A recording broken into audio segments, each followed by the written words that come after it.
Welcome back! Tying that guy. God. Too much I'm Wes coffee. Chatham. This is the enthusiasm for this fans. I'm Wes Chatham. This is my good pal Ty Frank. This is James S.A. Corey's better half. Daniel Abraham, our commander-in-chief. Naren Shankar, we call him Dr. Shank. And Breck Eisner. Not sure what he does. One of my least favorite people in the world. He's always here hanging around. Yeah. By the way, just so you know, we have an embargo on. There's no compliments to Breck on this show. Okay. Yeah. All right. Yes, Cool. finally. That won't be like on set where you're always complimenting It me. is a rule for tying that guy that we do not compliment Breck. And if we say something nice, we call him the unnamed director. Unnamed director. Yeah. I also think you need to know it's not Dr. Shank anymore. It's Brave Squirrel. He only wants to be known as Brave Squirrel. Brave Squirrel. I love this nickname. You know, the squirrel is brave. That's something you don't expect out of a squirrel. Right. Which is awesome. Why is the squirrel brave? The squirrel is brave because he comes to the window expecting a peanut. The universe is going to be kind to him. That's called optimism. Until a coyote eats him. Oh, Well, and the thing is, Naren isn't going to kill the squirrel. am not There's a going to level kill of the squirrel, trust yeah. that has built up between Naren and the squirrel. There's a relationship there. Either Naren is domesticating the squirrel, or the squirrel is domesticating Okay, Naren. yeah, I love I that know, little squirrel. but the question I have We've already gone to off get on this a tangent. to by get the this way. back on the show, the question I have is, how much does your relationship with that squirrel influence your writing of the show? Well, I talk to the squirrel. The squirrel gives me pointers. is this a euphemism? Son of Sam I had think his I've read dog. about that. Son of Sam had his dog. I mean, Right. I think You have the squirrel. Yeah, Well, exactly. look, back to the show. I think a good way to start this out is we each go through and we talk about our favorite Amos acting moments. And we go through. Okay, now we're done with that. We're done with that, and so let's move on. Covered all of them.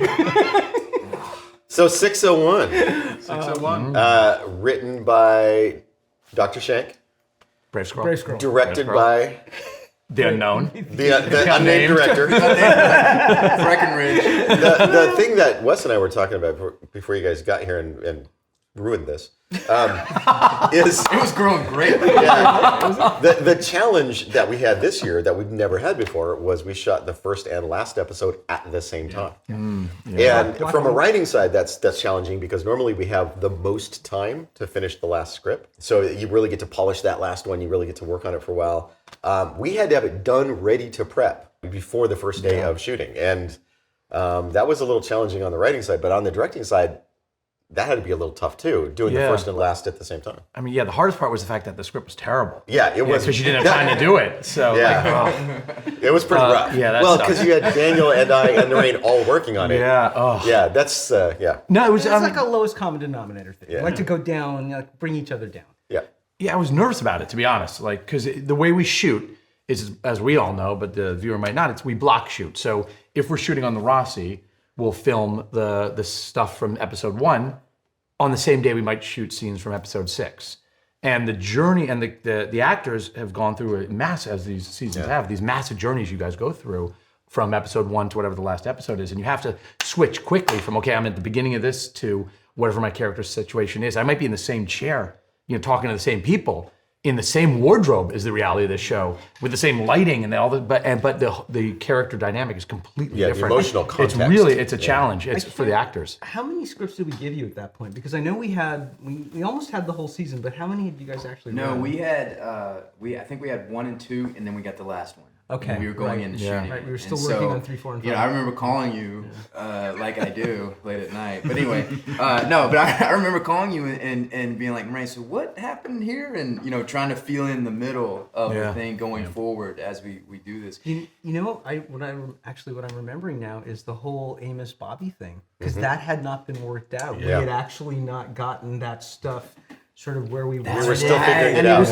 a Right. big a big issue because how that happens at the end, their relationship, what gets them to that point, how the actual end of that battle on the ring station works out. That was all kind of in process, and so Right. we had a lot of conversations about that. That's exactly right. Yeah.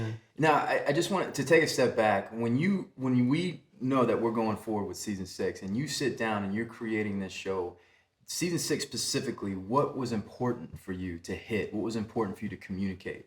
Boy, that's a big question. Hey, we always give him the hard questions. Well, I mean, that's the conversation brave that squirrel. Ty and Daniel and I have together. I mean, it's like we're always talking about, like, what do we want to hit? What can we leave out? I mean, 6 episodes as a framework is as tight as we've ever done. I mean, you know, we had 10 episodes season 1, and then 10 episodes in season 5. That's a tight framework to tell that amount of story. And so we were lucky because we had a chunk of Drummer's storyline had been essentially borrowed from book 6 and put into season 5. But aside from that, it was really talking about a lot of the compression. Like, how do we hit everything in this time span? I was actually talking to, I think it was you or Breck the other day, of how I am so impressed with what you were able to fit into this season. It also feel lived in. In that moment that we were talking about going and sitting and having dinner, you know, and really stopping before that build-up, it was really great. Now, when we were talking about this, is basically like going into a war movie, right? So, what, from a director's technique, what do you use to create that claustrophobic, manic energy, aggressive? I mean, Naren and I, we first talked about like what the feeling is of the episode. I mean, that's kind of an interesting question to ask, like, what do you want to get out of it? Like, each season when I come into it, I come in a little later, obviously, than these guys who are writing it and breaking story. We talk about what's the feeling of the episode, of the season, how is it different than the previous season, which is nice. I think one of the things that's been great about The Expanse is each season has its own kind of identity, and like it exists on its own. So this was that concept you're talking about, the war, you know, the kind of what's it like to be in the trenches, to be in the war, to have a mission but not really know how to achieve it. And so it's the fog of war, the exhaustion of being in there, and then always this idea of being in a sub movie. You know, we watched a bunch of sub movies, and like, what is it like being in an enclosed metal coffin for months at a time? You know, we kind of don't touch on that subject so much in the other seasons, because the spaceship is the Rocinante, and the other ships are where you live, it's your home, there's a warmth to it. Like, but this was more of like this feeling of a coffin, like we're trapped in here, and like life is on hold while we try and fight this war. And so it nerves are frayed, and it affects performance. And we decided to go with a different type of lighting, which is like technique. Yeah, camera technique. We handheld, more intimate and closer. And it just and what I love is in the editing and in the finish, we let it breathe. Like the scenes, it's not like you're in the dialogue and out. You're like, we're there. There's silent moments and looks and expressions and exhaustion, and it really permeates all the performances. I mean, most importantly, obviously, there's the look and the sounds, but it's the performances that are primary. And so, how are the relationships frayed? How are the people at different places than they were when we saw them before? Well, other than Wes's performance. So you're saying that the actors are the most important? Always, except for you, except for Wes. I do remember one change that happened while you were still working on episode 1, that you're talking about dropping right into the war movie. Is the original version of episode 1 started after they had killed the Belter ship. It started with the post-kill. That's right. That's right. And it was them talking about the fact that they had just killed this Belter ship. And I don't remember who gave you the note, but somebody said, well, why can't we see that? We got a network note about that saying, well, can we see the battle? And I said, no, we don't see the battle. It's not the point. And then I was writing the scene. I go, this scene sucks. It's so fucking boring. And so when the draft came out, I remember your reaction. Yeah. This wasn't in the outline. This is really good. I also want to shoot a battle. Come on. I was really just like, oh, this just sucks. But as far as dropping the viewer right into the war, Yes. I mean, the very first thing we see is the Rossi's dodging missiles. Yeah. Right? And everybody's haggard and sleep Everybody's circles all under their messed up. eyes and exhausted. It became a way to communicate that idea of like, you know, I mean, the classic is like, you know, the platoon in Vietnam just kind of creeping through the jungle and everybody's fucking afraid and scared and everything tense. else. And then suddenly, you know, boom, guns are going off everywhere. That was the idea. It's like if we're in a war movie, that's the way to punctuate a war movie. Yeah. What I loved about it was the counterpoint. Like, it's the adrenaline, life or death, intense moment. Then immediately after it, it's back to that boredom and like the end. What do we do next? And that counterpoint was really interesting. I thought great. We're doing a difficult thing, which is we're trying to use the time between the seasons, right? The 8 months or whatever we said in the show, to convey that these are people who've been at war for that time, and it's worn them down. And it was just a really nice way to sort of do that in a very economical and compact fashion. And since we all felt like we had been at war for 7 years, That's right. and we were all worn down, it just felt very natural. I did want to ask Daniel about that. So when you started out, unlike me, because I started out as an expert. When Daniel started Born out, as an expert. yeah. When Daniel started out, he had never written a screenplay that had been produced before. Nope. And now here you are, 6 years later, and you're not just writing a screenplay. You and Naren and me and Dan Nowak and the other members of the writers' room, we were gang writing every script. Yeah. Like the whole group, we were all taking scenes from every script, doing it, working the whole thing together, and in the middle of a pandemic where we were all in different locations doing it over the internet. Talk about what the writing process felt like this year. Well, it was more connected for me because I got to be in my traditional writing space with my, my coffee machine and my family, but also disembodied in a really weird way. We have this chat room set up where we're all talking to each other, and it's all audio. We don't actually see each other. We don't do little Zoom meeting pictures. So, like, coming out here now and being face to face with you and with Naren, while you've been voices in my head, you've been voices in my room for like ever. Now there's like faces, and I've kind of forgotten how this works. Do you wish we would go back to voices now? They're going back to voices as soon as I get home. But the sense of collaboration this year, especially because of the weird situation, because of the amount of time we've spent working together. The idea of one script being somehow separate from another really degraded for me. It was, if you ask me which episode a particular scene was in, I have to look now because it all just... It was one big story. Just kind of faced together. And we were working on so many at the same time. Yeah, we were. We were trying to get everything done at once, and everybody essentially took like a story. When we're breaking the episodes down, took like a story thread. Like one person was in charge of kind of laying out the story of Marco and Philip. I think that was Dan. That was Dan's side. Yeah, Dan did a lot of Marco and Philip. So we had kind of broken it up because there's a continuity when you write that way to laying out the arcs and really putting the story together that we could all kind of step back and then get a very clear overview of the season. And obviously things change, even beyond that. But that's this particular 6 episode run. It made a lot of sense to do it that way. The other thing is there was no actual like office hours because when we were in Los Angeles and we had the writers room, we would come at a time, we would work till a time, we would leave. But I was home the whole time, so it's like 8 at night, and Naren has an idea, and he pings me, and we talk, and I turn to my daughter and say it's very important when you grow up to have a job with very clear boundaries. Otherwise, it's going to be like this for you. Oh, well, then that brings in, this is one thing I've always wanted to ask you guys, because coming from writing novels and filmmaking is such a collaborative art, what was that transition, that process back from basically you sitting down and being complete in control of the world that you're creating to now being in a place where you're working with other writers, you're working with actors that are like, about this line, like what was that transition like? Well, for The Expanse in particular, it was not that big a shift because it was already a collaboration between me and Ty. Yeah. I mean, we had already kind of agreed that this was neither of ours individually. It was already kind of collaborative. So expanding that collaboration wasn't that hard.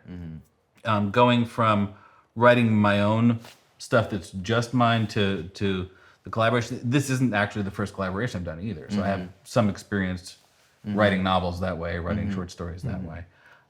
It's a little weird kind of giving up that control. I also enjoy writing the stuff that I have all the control, but I'm not always convinced it's better. So what was the decision? Because Stray Dogs comes out after the season, right? It comes out. It was after book 6. The novella came out after book 6. So the decision to bring it up and incorporate it into this season. Well, and what was that highlighting? I love that novella. I think it came out when it was like season 2 or 3, I think. Actually, yeah, we started working on the show when we were writing book 4. Okay. So it'd probably been 2 or 3. Yeah, and we got the manuscript of it, and I read it, and it was me. It just kind of loved it, and I hadn't read that far in the books yet. But so when we got to that point, it was really about. We ended season 5 on this weird mystery. The ship goes through the ring, the protomolecule sample has been sent to Laconia. Something weird happens. Something weird happens and the ship gets eaten. Without something stuff. like Strange Dogs, you couldn't have touched the story of the protomolecule. You couldn't have touched the story of what those rogue Martians were doing on that planet with Cortazar, the protomolecule scientist. You couldn't have touched any of those elements. And the protomolecule was such an important motor in the show because it really was the spark that got everything going, and it's been the engine to drive so much of the story.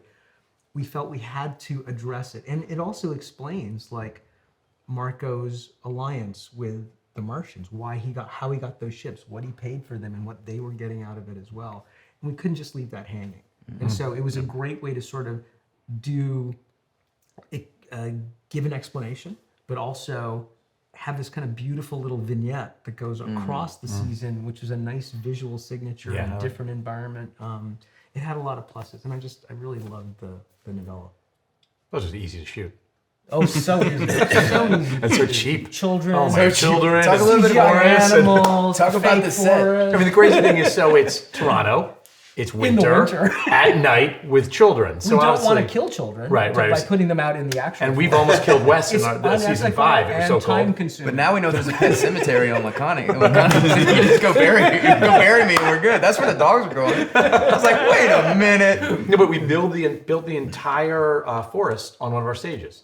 Like all inside, like on the biggest stage we had, they took trees and All real trees. all real trees, but they were like telephone poles because when they got them, there was no branches. So And they're every greened in. single branch they had to drill a hole, put in a branch, put in a thing. Yeah. There's I mean, there's an it was amazing insane. time lapse of that thing. Oh, is it really? Wait, where did y'all get trees? I I can just picture like they were like at night. They were in, for in, a public works project. They Ski became mask? for a public they- works. they- Yeah, Yeah, that's right. Yeah. They used them in Toronto for public works after we were done with them. That's right. Or so they I said. pictured everybody in did. ski I masks know. with the saw, like at night, cutting trees all over Frankie, Toronto. quick, come with us. Hurry, hurry. We're going to Manny's house. Let's get his trees. He's got chickens. Watch out for them. But we knew from experience that season 5 when we did the shootout, and it was like 38 below zero at night. There's no way we're going to put kids and control the environment and visual effects and And these digital kids animals. were young. They I were mean, young these were kids. young kids. Because if they're older kids, you would have been fine with it. Oh, yeah. Yeah. Narane's like if they're 12 or 13, Well, that's cool. They can freeze. the supply is plentiful. Right. Exactly. That's how that. So we had So that was a big cost. So Narane's decision to put in the Strange Dogs, which is a great creative decision, had massive financial implications. Sometimes these decisions, which are great for the show, become big decisions. In fairness, it's not our money, so Yeah. Right. Yeah. I mean, by the time Brett's done with his episode, there's no money left in the season anyway, so it doesn't matter. Yeah. By the way, the visual effects budget of Block 1 was really somewhat Sorry about that. eyebrow-raising. Sorry. I can't talk about 6, obviously. Obviously. But there's a lot of money spent in 6. Yes. A good amount spent in 1. And 1 as well. 1 has some money, but 6. They are the 2 most expensive episodes. Shocking. Yeah. Shocking. We had all that, Brett, like, you've never. I like the big, it's fun. And Yeah, so you- much money to fix Wes's face, all that, like, digital enhancements that we gotta do. Well, it's more his body. The muscles. The muscles are all CG. There's a scene I actually want to talk about, which if I can bring up a subject. No. Is that allowed? Okay, sorry. No. Sorry, go ahead. Speak when spoken Okay, to. Only we may dance. Sorry. I'm here. Control myself. Not Control Breck and myself. the guy. No, the scene with you and Dom, it was like sometimes the scenes you think about a lot, the big scenes like Steven on the asteroid and all the stuff about how to build that and all. And then there's the small scenes, which is a dialogue scene between Wes and Dom when you guys have that conversation in the machine shop. And that's my favorite scene in the episode because it was like, your relationship has always been one that's like a really specific and wonderful relationship and interesting, but it's always been that same relationship from the first time we met you until this episode. And then we have this moment where there's a conflict. And do you remember shooting this? How tricky it is, how to get it right. And how, because we rehearse when we can, but in COVID, we couldn't do the real amount of rehearsal that we normally Not do. the blocking rehearsals, right? We could not the blocking. I mean, we do rehearsals like on our own typically, Yeah. but we weren't allowed to. Although sometimes we did. Because we were shooting that with motion, with me coming downstairs Yeah. and then walking into the argument. Yeah. And the issue that I had was it's too intimidating of a move. Yep. Physically to Yep. do that because with this relationship, Amos would never, but there Threaten definitely her. would never Right. threaten her, and it was just by virtue of me walking towards her, it looked threatening, and so to create the tone of the But the way you and Dom can take something like a strong physical walk and slightly soften it by a look or the way you hold yourself and the way Dom approaches and how you have the conversation, but back off all those minutiae of performance. I'm like really proud of that scene because it was a hard one to pull off. Right. And I got what you guys wanted from it. Like they had to be in conflict, but not. It shouldn't look like Amos is going to kill her, or that Dom's just angry at him. That Naomi, like, but there's certainly a conflict. And for me, I think this season is really addressing, ever since that first betrayal, ever since her taking, when she hid the protomolecule and did not tell me. And it never really has been the same between us. We reconciled, but when you see us in episode 1, season 1, the type of relationship that we had, and that first betrayal, and that spun me in this journey. And this season is now really addressing that and reconciling that relationship that we've had. But it's how, like, what I love about the show is it's how the writing is wonderful and the world is wonderful, but unless the actors truly know how to embody these characters over the multi-years that it's happening, a scene like that wouldn't work. No matter how well it's written or no matter how well the background is set, that conflict was such a razor's edge to get right. And I was like really proud that we did on that scene. Well, and so this is good, as a director, when you're approaching that scene, the challenge is all the things that you're talking about. So how do you make sure as a director that the right thing is being communicated, that the scene is about what it's supposed to be about? That's a complicated and good question. It's a complicated question because, and this is one that I think people always find interesting when you get into process. One, because this is such an interesting thing from a director's perspective, becomes sometimes when two actors come to do a scene, they might have a different idea of what that scene is about. For sure. And the director's job is to get everybody on the same page of what this scene means and what it's about. Yeah. It's interesting because it's about different things for different people and different things for different characters. And so the first thing you do is you watch and listen. For me, it's like we come together. Rehearsal is crucial, as we know. Like I think having time together to work those details out before you're paying however many $1,000 a second you're there. At one point I was like, I added up, I once had to go to the bathroom, like, okay, how much is going to this bathroom going to cost us? And so all that work needs to be done ahead of time because when you're there and everybody's watching you and you're working it out, it's impossible to have an honest conversation. It's impossible to take the time you really need. So it's about talking with the writers, making sure everyone understands it. It's about rehearsing it. And then it's about on the day, because everything changes then on the day. You get the camera and the lights and the movement and the dynamics. And then it's like, letting you guys try it. It's something I've learned, and listening. And to me, like I like to watch, see what you guys do, so I can understand what their intents are. So rather than say, tell me what the scene's about, you tell me what it's about, let me watch them, and now I know what your thoughts are. I think we've had such a nice process on this show between writers, actors, and directors that, there are times when we will write a scene and we'll see it in dailies or see it up on its feet, and it's not exactly what we thought. But what we have developed in the best possible way is you guys are very faithful to your characters. The directors know the show. And so what comes out of it is incredibly authentic. And many times what will happen is something will emerge that we didn't think about or expect. And that's our rehearsal process. That's how we work it. And I think that's the joy of a good collaboration. Everybody's bringing something to that process, and the end result is greater than anybody just would have done. Which is going back to what we were talking about with the writing. I mean, with writing the scripts and writing the books, the addition of more voices and more talent and more attention to it brings something that's not coming from any one person. The scripts that we wrote for this season were in a voice that isn't actually any one of ours. It's the voice of the show. But I think what Wes is asking, which is an interesting question, is what happens when two actors don't have the same point of view of the scene? How do they come at the scene in different places, different thoughts of what the scene's about, because everyone has their interpretation of it. Cage match. Like, we always do that. Because that's when that was in that scene. We had like multiple points of view about what that scene is about. But I think one thing that I'm not sure a lot of people know is that the secret weapon of the Expanse is the generosity of everybody involved, giving their time on the weekends, and that comes down from the leadership. Basically, because what we do is we have these conversations specifically about this scene. We talk about all of our point of views, whatever, and we work together. And whatever decision or choice that happens, I feel so much more confident about it because we've really tried and looked at all angles and all sides. So we really come in. But we do that work and that exploring and that process before we show up on set. And once them lights turn on and the cameras are there, we only have so much time. Not and enough. I know that a lot of shows suffer if they're doing that work but while they're on set. I have to speak to that because I've been doing this a long time. This show is so unique in that I don't get those calls from the set where like they've got a problem with this or they don't want to do it this way or we're going to go off the script or this is going to change.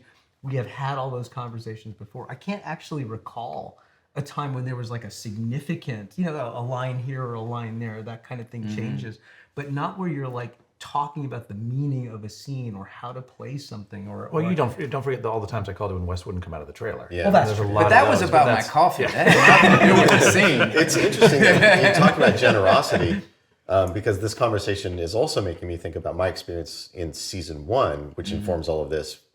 So Daniel and I came into the room. Naren obviously was incredibly generous in mentoring us and helping us learn how to do the process, learn how to write the scripts. But I was also on set in season 1, and our first episode director, our pilot director, Terry McDonough, just took me under his wing and said, I'm going to show you how all this goes. And one of the things he taught me, which you're talking about now, is he said, the first take is for the actors. I don't give them any notes. I let them see what they're trying to do in the scene. And then he goes, like, okay, I see what everybody's trying to do. And then I might go in and give him a little note. Yeah, don't do that. I was going to say, you're not describing Breck. I'm talking about a good director. It's usually like, back to one. The thing is, Breck will groan in the middle of the He will scene. groan, yes. Breck cannot hide. He wears his heart on his sleeve. He cannot hide his emotions. There are scenes where he's like, it's in the middle of a scene. Dude, do not be a bad extra on Brett's set. If you're a bad extra, you just hear, can somebody make that guy in the hat go away? There was a scene that, and I'm not going to talk about the scene or the specific name again, but there was an actor that was having an issue. Well, we're always in a hurry. We don't have a lot of time. And Breck he's intense, man. He's ready to rock. He's got it doing plan. And his energy of coming to this guy, and it was like, it scared the shit out of me. It started getting worse. And I was like, Breck, listen, we have to, you say, I like what you're doing, and this is great. Now let's try something different. That's how you go, because then they feel safe, and then they go. But right now, he's rattled, so he goes, all right. So the next thing, Breck comes up, and he's like, I like what you're doing. I see what you're trying to get at. Can we try something completely different? The other direction. All your instincts, throw them out the window. You've done something bad when Breck is shooting the back of your head. And he's sneaky like that. If you are in conflict and you're not getting what he wants, it's like, all right, stand over here. There is more than one part on our show that is the back of somebody's head and a different voice. And you never see their face. They're like admirals and UN guys, and Breck is like, you're dead to me. do you remember the time we were on season 5? We were on the escape ship, and the Revita Bowers, and you were like, and I gave you some note. You weren't supposed to say one line or something, and I watched you do it, and you start to say the word, but you didn't quite say it, and then we're like, okay, we're moving on, and I'm like, hey Wes, I know you almost said that word. You think you fucking saw that? I'm like, I saw it, but it doesn't matter. What's funny is if I've seen an actor and you kind of like, and he challenges you, and then you're like, okay, all right, that's fine, do it that way. And I'm like, that guy's never going to be on the show. The footage that's happening right now, he will never be on there. Like the story you told about the big muscle guy. Like the director's like, oh yeah, go work that heavy bag over there. You'll be in the shot. Like never in any of the shots. Through all day. Oh my God, really? Yeah, so I was doing this movie, and there was a guy. I was doing this movie, and there was a guy. So we're getting ready to do it. It was an MMA movie. And there was a group of extras, and the director was picking out the people he wanted. Well, this guy rips his shirt off, pushes his way to the crowd, and goes to the crowd, and he's like, "Where do you want me? Like, I'm the guy." So he was just like, he was one of the had that energy, right? The director's like, "Okay, all right, come on, yeah, that's great." So he goes, "All right, I want you over here, and I want you to be working this heavy bag. And do that. We're gonna be." He wasn't even lit. We were shooting on the other side of the warehouse, right? And we got so focused in what we're doing, and it's like towards the end of the night, we're trying to make the night, and every now and then you hear, he's still over there doing his stage because he didn't know that he wasn't on camera. And at the end, the director, we're leaving, we're packing up, and he's like, Oh yeah, you're wrapped. And were your arms exhausted after doing that all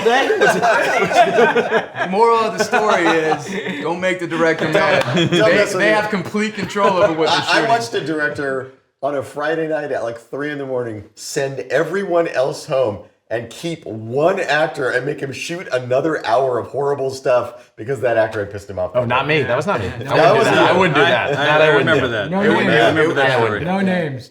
All right, Wes, take us home, baby. Well, I've said this before. I think that one of the things that really moves me about The Expanse and what I think The Expanse is over, if I had to boil it down to what I think it was about, this is just me in my opinion, but all these characters, all these complex characters, like nobody is truly evil, nobody's truly good, but the spirit of humanity always comes out on top.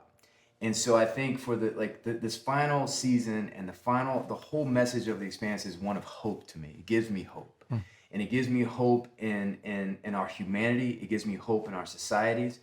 And it's such a beautiful, inspiring thing to be a part of. And it really is in line with what I believe in the world and what I believe in. And my question to you guys is, being a part of this show and working on it like you have, like, what do you hope that people will take away from this experience of The Expanse? That's you. That's for you, Naren. You're in the center. I gotta think about Ain't this. you in charge? Yeah, come on, man. Oh man, I mean that's, what you're talking about is the thing I think that everybody loves about this show, because Ty and Daniel would get the question early on about like, is this Expanse a utopia or a dystopia? And it's like, it's neither of those things. It's not blind to human cruelty, but it is receptive to human decency. And I think that, I would say it's not that the good side of humanity doesn't always come out on top, but it sometimes comes out on top. And I think those are the occasions that you yearn for and that you fight for. And I think everybody who's worked on the show gets that sense, and it feels like we're saying something meaningful about people and human nature, and I think that's why people gravitate towards it. I feel like there are projects that are unrelievedly nihilistic, and there are projects that are unbelievably saccharine, and that's neither of those is ours. Right. We're not saying that everything's great. We're not saying that everything's awful. We're saying it's complicated. Do you?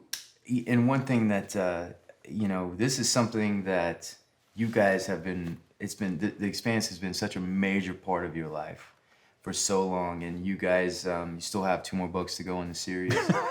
But this for you,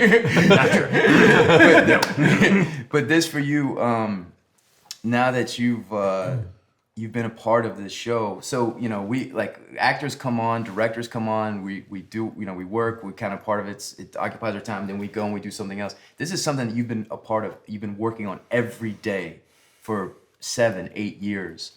Have you begun the process that this is coming to an end, and what is that like? It is. You're in that sort of like, I don't know, the stages of grief sort of thing, I guess. Yeah. Maybe It's kind of like a combination of stages of grief and stages of relief and Yes, stages of partying. relief. It's it's rare when these things all kind of come together and you're working on a great project with good people and it's getting out there and people are seeing it, and this is one of those times. This is one everybody on the show really likes each other. Mm-hmm. And that doesn't always happen. It's like we are. Not everybody. Come on. Jeez, come on. I was being nice. Those things don't happen very often, and the level of commitment I think across the board from everybody involved in it. These are what make a project special. And so I'm gonna really miss it. I think it's one of those moments where it's gonna be sad to not be doing them anymore, but I think we can take a lot of pride and a lot of joy in what we accomplished together, and it's certainly an experience I think that all of us are gonna want to recapture that tone in the things that we do, and we'll measure against it. I think that's a good place to end. Yeah. Thank you guys for spending time with us. We appreciate it. Say goodbye, Ty. Goodbye, Ty. Oh my God. Hey, don't criticize our creative outlet over here, all right? Don't come in and do that. Oh, that was nice. Now, get the fuck out. You got it.